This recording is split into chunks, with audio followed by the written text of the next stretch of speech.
ಬೆಂಗಳೂರು ವಾಹನ ಸವಾರರೇ ಎಚ್ಚರ ಎಚ್ಚರ. ನಗರದಲ್ಲಿ ಅಧಿಕೃತವಾಗಿ ಟೋಯಿಂಗ್ ಅನ್ನುವಂತಹ ಭೂತ ಮತ್ತೆ ಶುರುವಾಗಿದೆ. ಎಲ್ಲೆಂದರಲ್ಲಿ ವಾಹನ ನಿಲ್ಲಿಸಿದ್ರೆ ಮುಲಾಜಿಲ್ಲದೆ ಫೈನ್ ಕಟ್ಟಬೇಕಾಗತ್ತೆ.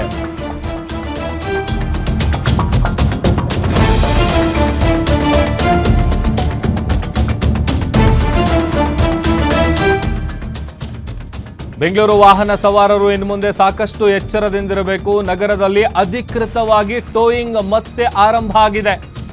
ಎಲ್ಲೆಂದರಲ್ಲಿ ವಾಹನವನ್ನ ಪಾರ್ಕ್ ಮಾಡಿ ಹೋದ್ರೆ ಮುಲಾಜಿಲ್ಲದೆ ದಂಡ ಹಾಕಲಾಗತ್ತೆ. ಅನಧಿಕೃತ ಪಾರ್ಕಿಂಗ್ ಇದ್ರೆ ವಾಹನ ಟೋಯಿಂಗ್ ಶತಸಿದ್ಧ.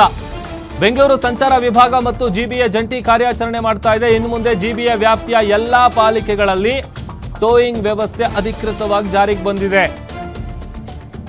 ಅರ್ಜೆಂಟ್ ಇತ್ತು, ಎಲ್ಲೋ ಹೋಗಬೇಕು, ಏನೋ ತಗೊಳ್ಬೇಕು ಅಂತೇಳಿ ಎಲ್ಲಂದ್ರಲ್ಲಿ ಅಡ್ಡಾದಿಡ್ಡಿ ಪಾರ್ಕಿಂಗ್ ಮಾಡಿ ಹೋದ್ರು ಅಂತ ಅಂದರೆ ಒಂದು ನಿಮ್ಮ ಗಾಡಿನ ಟೋ ಮಾಡ್ಕೊಂಡು ತೊಗೊಂಡು ಹೋಗ್ತಾರೆ, ಜೊತೆಗೆ ನೀವು ಫೈನನ್ನು ಕಟ್ಟಲೇಬೇಕು. ಹಾಗಾಗಿ ಇನ್ನು ಮುಂದೆ ಸ್ವಲ್ಪ ಹುಷಾರಾಗಿರಬೇಕು. ಯಾಕಂದರೆ ಬೆಂಗಳೂರಲ್ಲಿ ಒಂದು ಪಾರ್ಕಿಂಗಿಗೆ ಜಾಗ ಸಿಗಲ್ಲ. ಆಮೇಲೆ ಸಾಕಷ್ಟು ಈ ವಿಚಾರ ಟೋಯಿಂಗ್ ವಿಚಾರಕ್ಕೆ ಸಂಬಂಧಪಟ್ಟಂತೆ ಒಂದು ರೀತಿ ಮಿಶ್ರ ಪ್ರತಿಕ್ರಿಯೆ ಕೂಡ ಸಾರ್ವಜನಿಕ ವಲಯದಿಂದ ವ್ಯಕ್ತವಾಗ್ತಾ ಇತ್ತು. ಮೊದಲು ನಮಗೆ ಪಾರ್ಕಿಂಗ್ ಒಂದಷ್ಟು ಜಾಗ ತೋರಿಸಿ ಅದಾದಮೇಲೆ ನೀವು ಈ ವ್ಯವಸ್ಥೆನ ಮತ್ತೆ ತೊಗೊಂಡು ಬನ್ನಿ ಅಂತ.